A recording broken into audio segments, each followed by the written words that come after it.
Hello everyone, कैसे हैं आप सभी। इस बार लेकर आई हूँ ड्रेसिंग एरिया रेनोवेशन, जो कि मैं नए हाउस में कर रही हूँ। इस बार थोड़ा सा अलग टेक्सचर, अलग डिज़ाइन यहाँ पर मैंने इम्प्लीमेंट किया है। ख़ास तौर पर वाइट बैकग्राउंड के साथ गोल्डन को इम्प्लीमेंट करने की कोशिश की है। आप बताइएगा ये आइडिया आपको कैसा लगा। एक बहुत अच्छा चीज़ मैंने इस बार वीडियो में किया कि मेरा जो टीवी यूनिट था वो मुझे बहुत ज़्यादा बोरिंग लगने लगा था। मैं सोच रही थी इसको कि पहले से ही डिस्कार्ड कर दिया जाए, बट मैंने फिर सोचा कि क्यों ना इसको कुछ नए तरीके से रिप्रेजेंट करें, तो ये चार्म मेरा इसके लिए बना रहे। तो मैंने कुछ चेंजेस भी किए, प्लीज़ आप ज़रूर से देखिएगा। एक चीज़ मैंने महसूस की है कि आप घर के छोटे से छोटे कॉर्नर को जितनी बार दिन में अटेम्प्ट करते हैं वो भी आपके लिए मायने रखते हैं। कैसे? जब भी किसी कॉर्नर में अगर आप बहुत ज़्यादा अनऑर्गेनाइज्ड चीज़ों को देखते हैं तो आपका माइंड इससे डिस्टर्ब होता है और आप फ्रेश नहीं फील करेंगे, आप कुछ क्रिएटिव सोच नहीं पाएंगे। इसलिए छोटे से छोटे एरिया को अपने हिसाब से ब्यूटीफुल बनाने की कोशिश करिए। ये मैंने थोड़े से समय में सीखा है, इसलिए अब मैं कोशिश करती हूँ कि ये एक ऑर्गेनाइजेशन का मैं कह सकती हूँ कि सेकेंड स्टेज है। जब आप अपने पूरे घर को ऑर्गेनाइज कर लेते हैं तो इसके बाद छोटे छोटे कॉर्नर को ज़रूर से ध्यान दीजिए। जहाँ पर आपको बोरिंग का एहसास होता है उस जगह को अटेम्प्ट करिए और उसमें कुछ इनोवेटिव आइडिया इम्प्लीमेंट करिए। मैंने सोशल मीडिया में बहुत सारा चीज़ अभी देखा है कि फिर से लोगों के पास आने लगे हैं, जैसे कि वास्तु वगैरह जितनी भी चीज़ें आप बिलीव करते हैं, तो उन चीज़ों में अक्सर ये बातें कह दी जाती हैं कि आपके एंट्रेंस में ये चीज़ें नहीं होनी चाहिए, आपके घर के इस कॉर्नर में वो चीज़ें नहीं होनी चाहिए, ये सामान इस तरफ होने चाहिए। इस पूरे लॉजिक में मुझे जो समझ में आता है कि मुझे ज़्यादा पता नहीं है वास्तु का, बट इतना पता है कि आपके घर में कोई भी ऐसा कॉर्नर है जो कि आपको बोर करता है, वो आपके घर में नहीं होना चाहिए। और इसको दूर करने का बहुत सिंपल सा उपाय है कि आप वहाँ पर लाइट ज़रूर रखें, या फिर वहाँ पर कुछ प्लांट्स रख दें, या फिर कुछ डेकोरेटिव चीज़ें वहाँ पर रख दें, जिससे कि आपका मूड अच्छा हो जाए। और सनलाइट अगर आता हो तो इससे बड़ा ब्लेसिंग नहीं होता। तो यही सबसे ज़्यादा मायने रखता है कि आपका मूड घर के हर एक कॉर्नर से कैसा वाइब्रेंट होता है, ये ज़्यादा इम्पोर्टेंट रोल प्ले करता है। थोड़ा सा एक टिप और देना चाहूँगी आपको कि जब भी आप छोटी छोटी चीज़ों को ऑर्गेनाइज करते हैं उसमें आपका काफ़ी वक्त लग सकता है। इसलिए आप इन चीज़ों को ऑर्गेनाइज करने के लिए पहले आप में अपने आप को एनर्जाइज कर लीजिए कि मुझे काफ़ी वक्त इसमें देना पड़ेगा। आपको लगेगा ये बहुत जल्दी शॉर्ट आउट हो जाएगा ये क्लटर, पर इतना आसान नहीं होता है। आप बड़ी चीज़ों को ऑर्गेनाइज बहुत कम समय में कर लेते हैं, जबकि छोटी चीज़ें बहुत ज़्यादा परेशान करती हैं। इसके लिए सबसे अच्छा उपाय है कि पहले आप सारी चीज़ों को इकट्ठे जब रखते हैं तो उसमें से कैटेगरी वाइज उसको अलग अलग डिफरेंशिएट करके अलग अलग ग्रुप में रखना शुरू करिए। इसके बाद ऐसे छोटे छोटे टिन बॉक्सेस या अलग से जो आपको लगता है कि ये रीयूजेबल बॉक्सेस हैं उसको डेकोरेट करिए, उनमें उन चीज़ों को ऑर्गेनाइज कर सकते हैं। तो ये आइडिया आपको देखिएगा बहुत ज़्यादा हेल्प करेगा। ऐसे कैटेगराइज करते वक्त आप ये भी महसूस करेंगे बहुत सारी ऐसी चीज़ें हैं जो कि आप काफ़ी समय से इस्तेमाल नहीं कर रहे हैं और आपके यूज़ के लिए वो है ही नहीं। आप उसको डिस्कार्ड करिए, उसको मोह में मत पड़िए कि आपका इन फ्यूचर वो काम आने वाला है। कई बार ऐसी चीज़ों की वजह से हम चीज़ों को इकट्ठा करते चले जाते हैं और वो हमारे किसी भी काम का नहीं होता है। आप यहाँ पे देख रहे होंगे स्क्रीन पर मैंने जो ये कबर्ड रेनोवेट किया, उसमें मैंने बैम्बू के एक लेयर को भी मैंने ग्लास में इम्प्लीमेंट किया है, जिसकी वजह से ये थोड़ा मॉडर्न फर्नीचर में कन्वर्ट होते हुए नज़र आ रहा होगा। साथ ही साथ वॉल पर मैंने वॉलपेपर भी इम्प्लीमेंट किया है। ये लाइटर रखा है।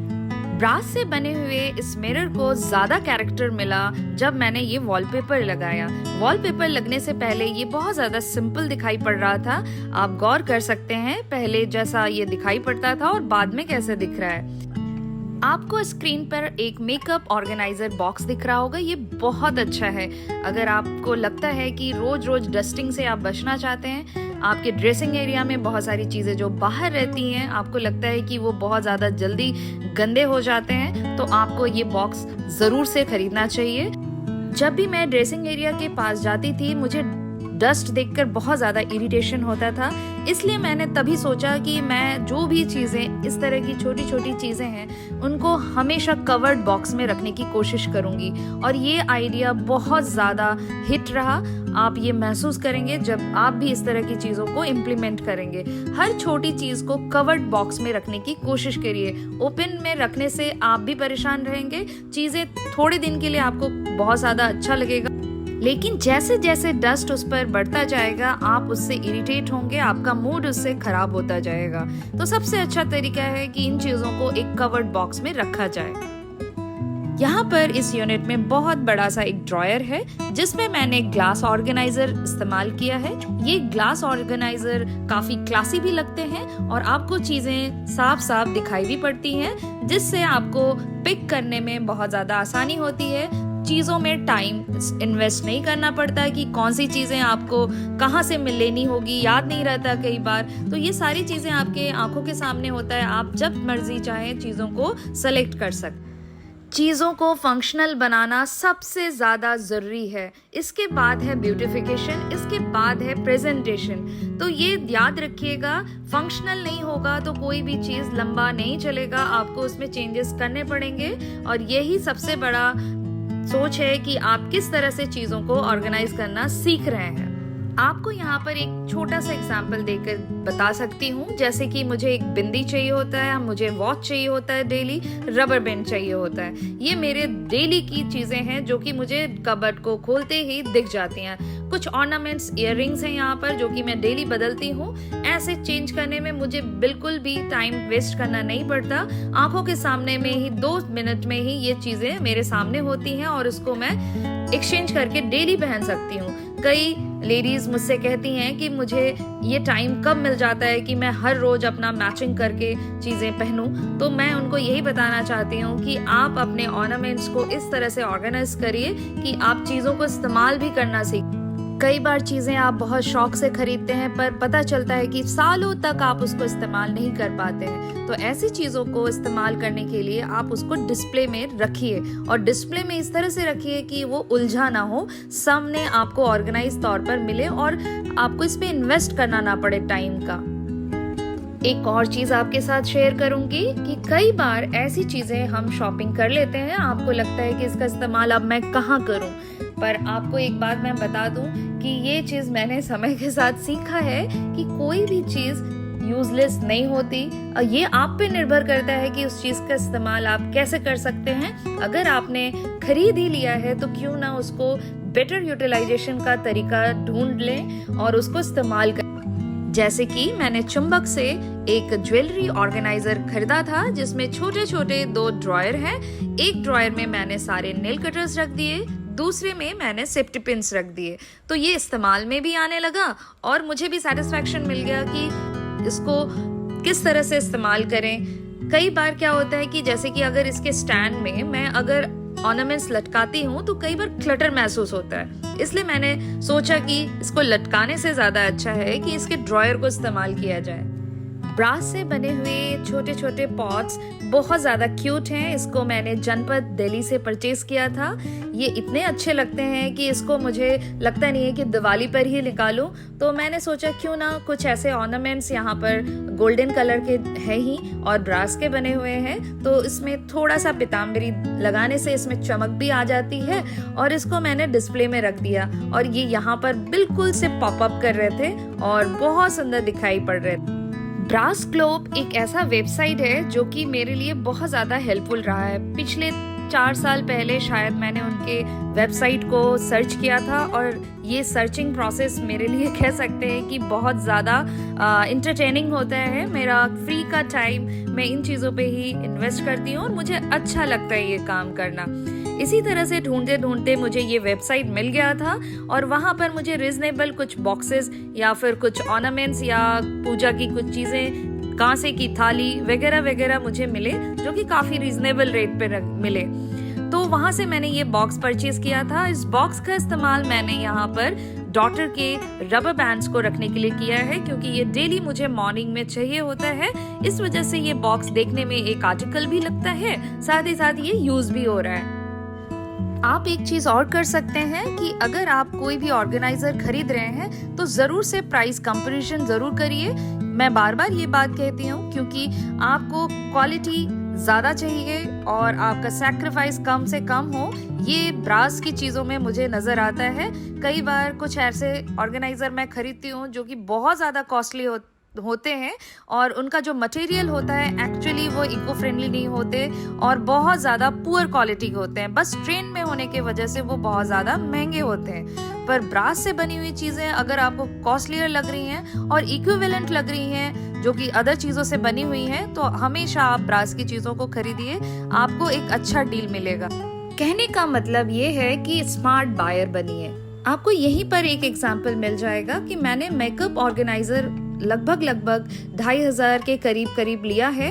आप अमेज़ॉन में उसकी प्राइस चेक भी कर सकते हैं और ये प्लास्टिक मटेरियल से बना हुआ है। मैं कोशिश कर रही थी कि ग्लास से बने हुए कुछ ऐसे ऑर्गेनाइजर मिल जाएं, पर बहुत कोशिश करने के बावजूद भी मुझे नहीं मिला। लास्टली मुझे ये खरीदना पड़ा। ये डील अभी के लिए, थोड़े दिनों के लिए, 1-2 साल तो मुझे अच्छा लगेगा, पर बाद में ये बहुत ज़्यादा अवॉइड करने जैसा हो जाएगा क्योंकि इसमें स्क्रैचेस लगेंगे, जिसमें ज़्यादा ग्लॉसीनेस दिखाई नहीं पड़ेगा। साथ ही साथ ये इको फ्रेंडली भी नहीं है। आप जानते हैं अगर यहीं पर ग्लास हो या मेटल हो या वुड हो तो ज़्यादा अच्छा डील हो सकता था। इस घर में हाइट बहुत ज़्यादा है, इसलिए मैंने जब वॉलपेपर लगाने का नहीं सोचा था तो मुझे बार बार एक वेकेंट सा फील होता था इस जगह में। तो मुझे कुछ कैरेक्टर नहीं मिल रहा था कि कैसे इस जगह को डेकोरेट किया जाए। कुछ भी लगाने से कुछ ज़्यादा अच्छा नहीं लग रहा था, तो मैंने सोचा कि क्यों ना यहाँ पर वॉलपेपर का इस्तेमाल किया जाए और वॉलपेपर लगाने से यहाँ पर एक अच्छा सा मैनेजमेंट या बैलेंस कहिए वो हो गया, जिसकी वजह से ये जगह ज़्यादा अच्छा निखर कर आया। अब ये ड्रेसिंग एरिया यूनिट के तौर पर मैं इस्तेमाल करने लगी हूँ। इस वजह से मैंने इस यूनिट में वो सारी चीज़ें रखी हैं जो कि मेरी ज्वेलरी से रिलेटेड हैं या उससे मिलती जुलती चीज़ें यहाँ पर रखती हैं।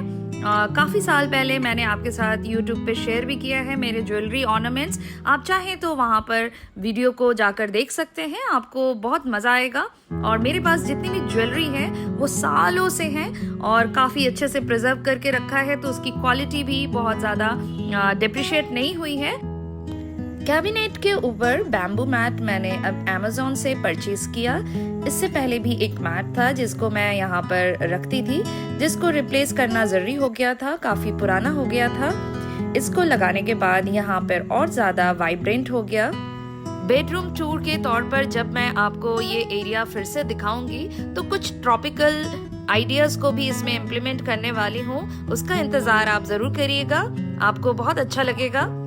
वीडियो में अंत तक बने रहने के लिए आपका बहुत बहुत शुक्रिया। तब तक आप अपना खूब ख्याल रखिएगा, स्वस्थ रहिएगा, मस्त रहिएगा।